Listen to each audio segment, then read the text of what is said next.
Michael, బాగా ఆలోచించు Michael. నేను నీకు ఆశ్రయం ఇచ్చాను, ఆయుధాన్ని ఇచ్చాను, కానీ నువ్వు దానికోసం నిలబడుతున్నావు. నేనే కదా నీకు కావాలి. రా, తనని వదిలే. పాపం. వీడిని బతిమాలుతున్నావా? వీడి చావు చూడని నేను ఉంటే ఎంత పోతే ఎంత.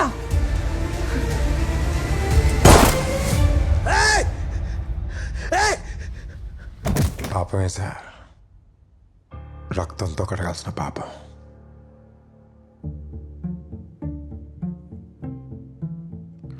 నేను ఇక్కడికి వచ్చింది మిమ్మల్ని చంపడానికి మాత్రమే కాదు సార్, ముందు ఈవిడ్ని చంపడానికి.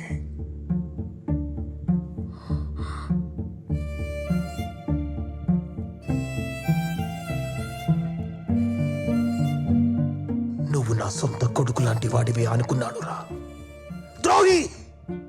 సొంత కొడుకు లాగే కదా సార్ అనుకున్నారు? అవును సార్, ఒక అమ్మాయి కోసం ఇదంతా చేశా. అమ్మాయి కోసం కాకపోతే ఎందుకు సార్ ఒక మనిషి బతకాలి? ఎందుకు 20 ఏళ్ళు కాసుకుని ఎదురు చూసుకుంటూ ఇవాళ మిమ్మల్ని చంపడానికి మీ ముందుకొచ్చి నిలబడాలి? అమ్మాయి కోసమే సార్, కానీ మీరు అనుకునే అమ్మాయి కాదు, మీరు మోసం చేసిన అమ్మాయి.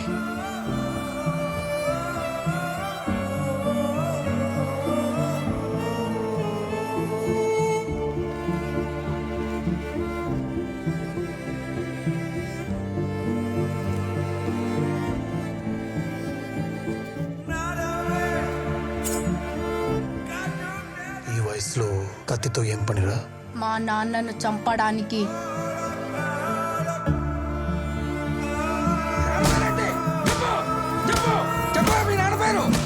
గురునాథ్.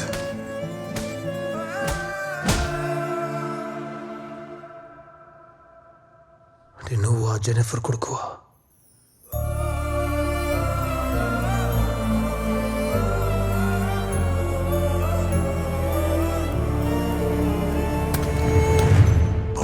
పాటలు పాడే అమ్మాయితో గురునాథ్కి పరిచయం ఏర్పడిందే.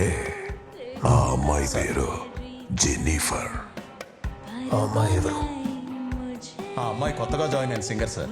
పాటలు బాగా పాడుతుంది, వైలిన్ కూడా బాగా ప్లే చేస్తుంది. ఈ అమ్మాయి వచ్చాకే మన బార్ బాగా పాపులర్ అయింది సార్. జెన్నిఫర్ గురునాథ్కి బాగా దగ్గరైంది. అతనికి పెళ్ళయిన విషయం కూడా దాచి జెన్నిఫర్తో తిరగడం మొదలుపెట్టాడు. జెన్నిఫర్ గురునాథ్ని పూర్తిగా నమ్మింది.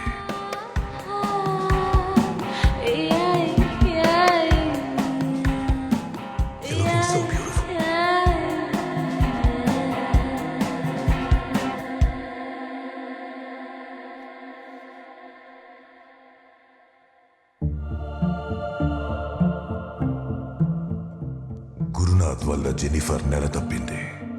ఆ తర్వాత గురునాథ్కి పెళ్ళైన విషయం జెన్నిఫర్కి, జెన్నిఫర్ ప్రెగ్నెంట్ అయిన విషయం చారులతకి తెలిసింది.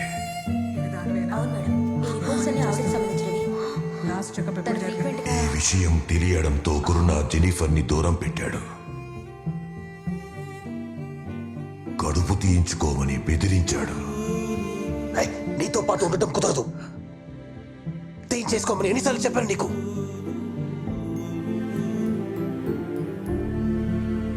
నువ్వు నాతో కలవక ముందు ఆలోచించాల్సింది. ద్రోహం చేసి ఇప్పుడు వచ్చి మంచి వాళ్ళ నటించడం వల్ల ఉపయోగం లేదు. కొట్టేనంటే చేస్తా. పో.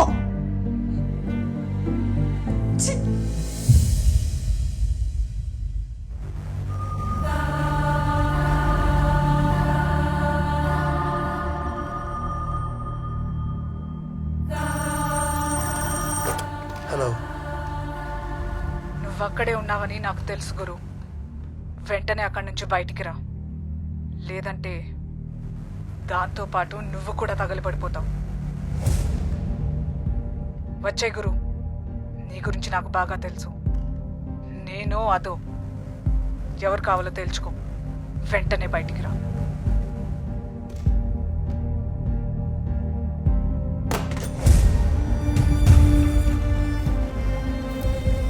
నువ్వు ఎవరితోనైనా పడుకో, కానీ వారసుడు మాత్రం ఒక్కడే ఉండాలి. అది నా బిడ్డై ఉండాలి. జెనిఫర్ ఇంట్లో ఉండగానే చారులత ఇల్లు తగలబెట్టించేసింది.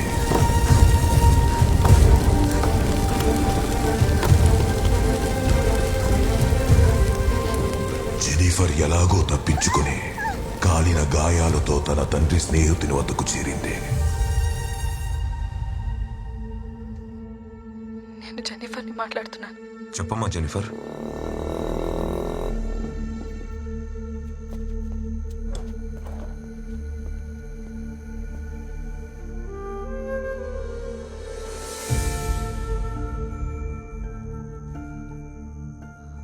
నాకు బిడ్డ పుట్టేంత వరకు బతకడానికి భద్రంగా ఉండే ఒక చోటు కావాలి.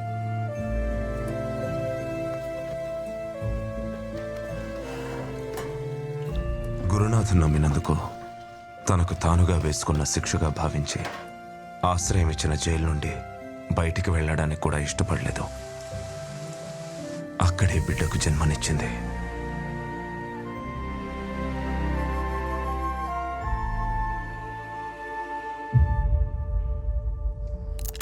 నేను చెప్పాను కదా, జైల్లో ఒక పిల్లాడు పుట్టాడు పెరిగాడు అని. వాడే మైకేల్.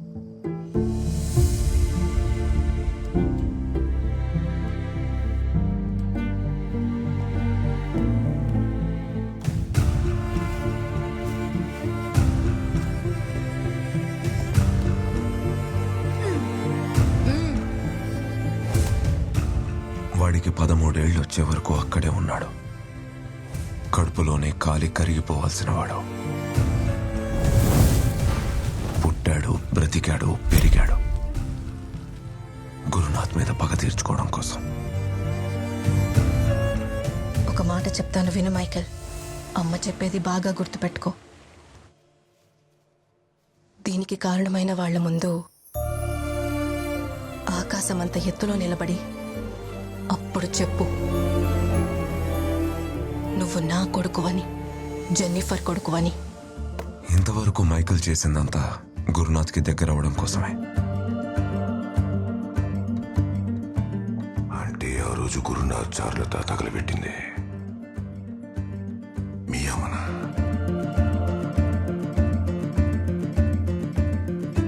వాడికి వేరే ఆశలంటూ ఏమీ లేవు. వాళ్ళ అమ్మ పడిన కష్టాలకు పగ తీర్చుకోవడం తప్ప. మధ్యలో నువ్వు రావడంతో వాడి జీవితంలో మొదటిసారి బతకాలని ఆశపడుతున్నాడు.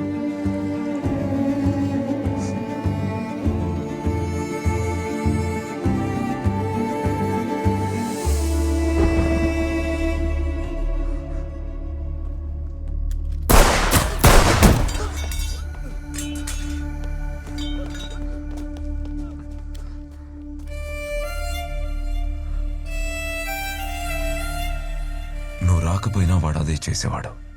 కాకపోతే ఇప్పుడు కొంచెం తొందరగా జరుగుతోంది. నీకు దెబ్బ తగిలితే నాకు బాధగా ఉంటుంది నాన్న. ఇదంతా ఎందుకు చేసావు మైకేల్? ఇదేనమ్మా, నాకు చాలా బాధగా ఉంది.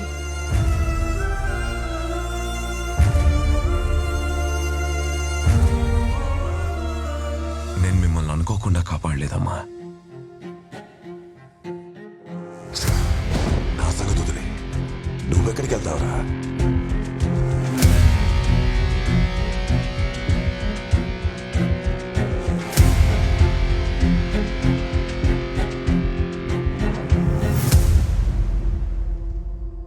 వాడు నిన్ను కాపాడుకోవడానికే నా దగ్గరికి తీసుకొచ్చాడు.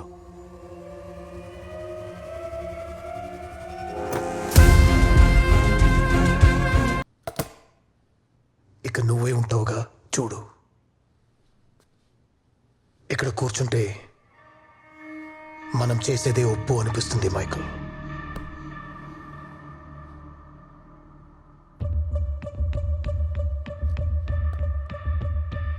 నీలాంటి వాడు ఒకడు ఎదురుగా నిలబడి మనం చేసేది తప్పు అని చెబితే అంతే, ఆ రోజు మన టైం అయిపోయిందని అర్థం. నువ్వు అలా వచ్చావు మైకల్, నువ్వు అలా వచ్చావు.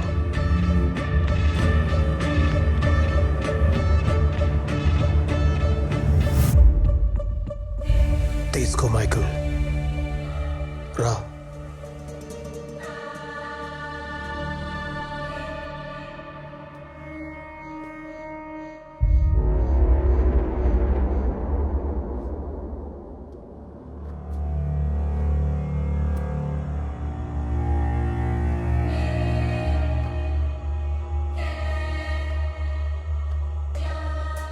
చెప్తున్నా కదా మైకల్, చివరికి నీ చేతిలో నా రక్తపు మరకలే మిగులుతాయని.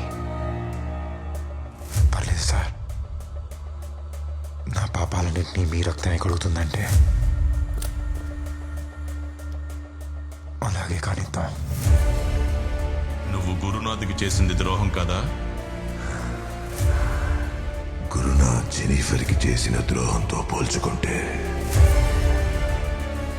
నేను చేసింది పెద్ద ద్రోహమేం కాదు. మన్నించేటప్పుడు మనం దేవుడు అవుతాం మైకేల్. నాకు దేవుణ్ణి అవ్వాలని ఆశ లేదమ్మా. నేను మనిషిగానే ఉంటా. నేను దేవుణ్ణి కాదు, మిమ్మల్ని ఎప్పటికీ క్షమించలేను.